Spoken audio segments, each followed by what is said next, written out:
oxidation and reduction हामी पढ्छौं oxidation and reduction अब oxidation भनेको चाहिँ यसको क्लासिकल कन्सेप्ट अनुसार अक्सिजन कुनै पनि एलिमेन्ट अथवा कम्पाउन्डमा अक्सिजन एड भयो भने चाहिँ त्यसलाई अक्सिडेसन भन्छ भन्नुको मतलब अब म्याग्नेसियम मैले लिए म्याग्नेसियमलाई मैले अक्सिजनको प्रेजेन्समा भन्नाले एयरमा मैले बाल्दिए भने के हुन्छ आगो लगाइदियो भने यसले म्याग्नेसियम अक्साइड धुलो बनाउँछ म्याग्नेसियम अक्साइड भन्नुको मतलब यहाँ magnesium is oxidize to magnesium oxide magnesium के भयो त अक्सिडाइज भयो यसलाई भन्छ अक्सिडेसन अक्सिडेसन भनेको अक्सिजन एड हुनु अब अक्सिजन एड हुनु अब अर्को चाहिँ के छ भनेदेखि त्यही क्लासिकल कन्सेप्ट अनुसार हाइड्रोजन रिमुभ भयो भने चाहिँ के भयो हाइड्रोजन रिमुभ भयो भने त्यो पनि अक्सिडेसन भयो जस्तै मसित H2S भन्ने एउटा कम्पाउन्ड छ त्यसमा मैले क्लोरिनसित रिएक्ट गरेर क्लोरिनले सल्फरलाई के गर्छ रिप्लेस गर्छ भनेपछि सल्फर छुट्टै भएर निस्किन्छ HCl प्लस सल्फर अब यहाँ के भयो त H2S बाट सल्फरमा गयो नि जुन हो यो भनेको यसले हाइड्रोजन रिमुभ गर्यो आफ्नो सल्फर भएर छुट्टेर निस्क्यो नि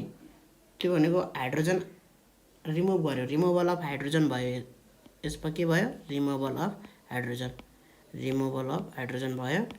त्यो भएको हुँदा यसमा यो पनि के भयो अक्सिडेसन भयो यसलाई पनि के भन्छ अक्सिडेसन के अक्सिडाइज भयो यहाँ चाहिँ H2S is oxidize to sulphur यसमा चाहिँ magnesium is oxidize to magnesium oxide हो अब चाहिँ यसमा यो क्लासिकल कन्सेप्ट अनुसार अब चाहिँ अक्सिडेसन चाहिँ अलि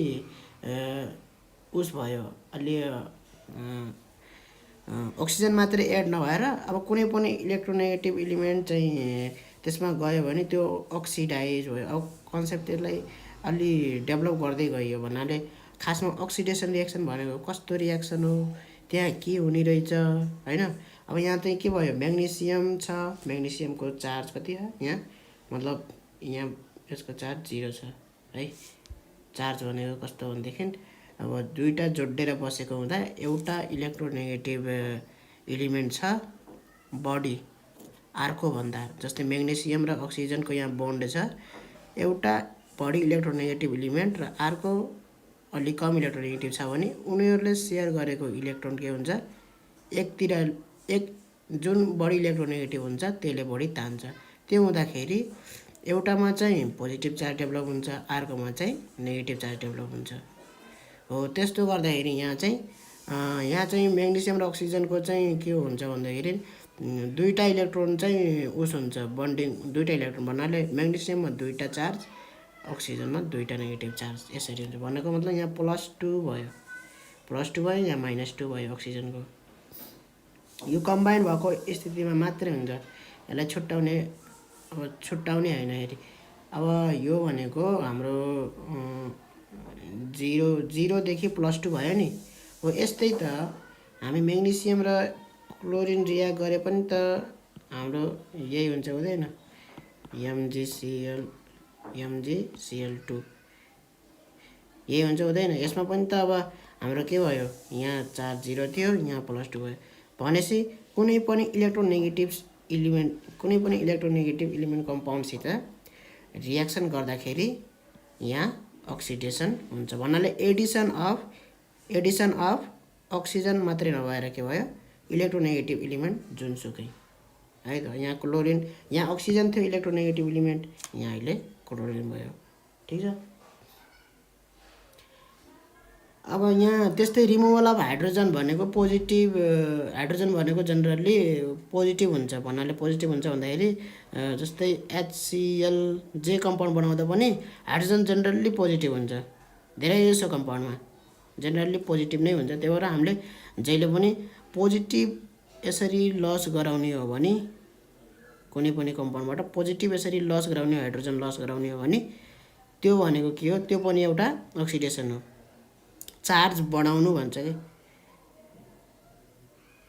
भन्नाले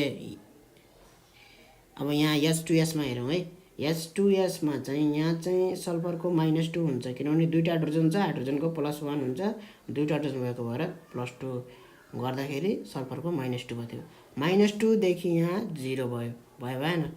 हो। यस्तो हुँदाखेरि के भयो, यहाँ चाहिँ हाम्रो चार्ज बढ्यो भन्नाले एउटै टाइपको देखाइरहेछ कि देखाइदिएको छैन। यो माथिको म्याग्नेसियम र अक्सिजनको रियाक्सनमा र यहाँ तलको रियाक्सनमा उस्तै टाइपको छ कि छैन हो।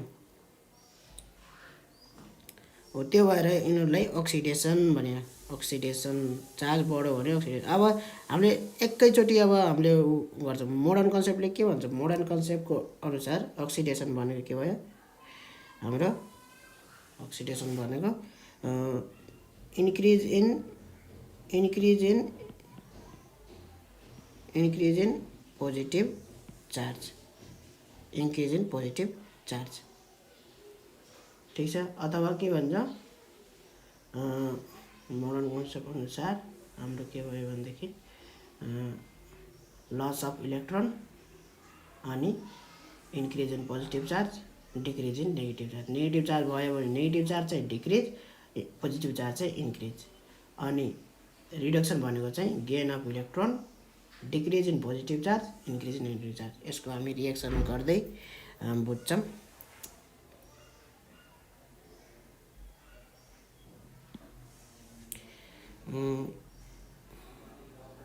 अहिले यहाँसम्म यतिसम्म बुझेछ है। अब त्यस्तै यहाँ रिमुभल अफ हाइड्रोजन भयो जस्तै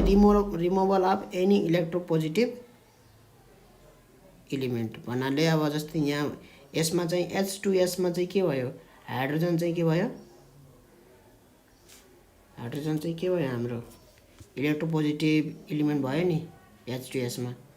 सल्फर भन्दा हाइड्रोजन इलेक्ट्रोपोजिटिभ भयो भनेपछि त्यो रिमुभ भयो। त्यस्तै हाम्रो अब यहाँबाट अब जस्तै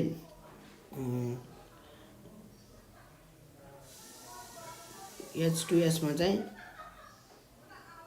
इलेक्ट्रोपोजिटिभ इलिमेन्ट हाइड्रोजन भयो भनेदेखि हामीले अब कुनै अर्को इक्जाम्पल लिन सक्छौँ जसमा चाहिँ एउटा हाइड्रोजन नभएर अरू कुनै इलेक्ट्रोपोजिटिभ इलिमेन्ट हुन्छ, त्यसलाई रिमुभ गर्दाखेरि त्यो पनि अक्सिडेसन हो भनेर हामी गर्छौँ।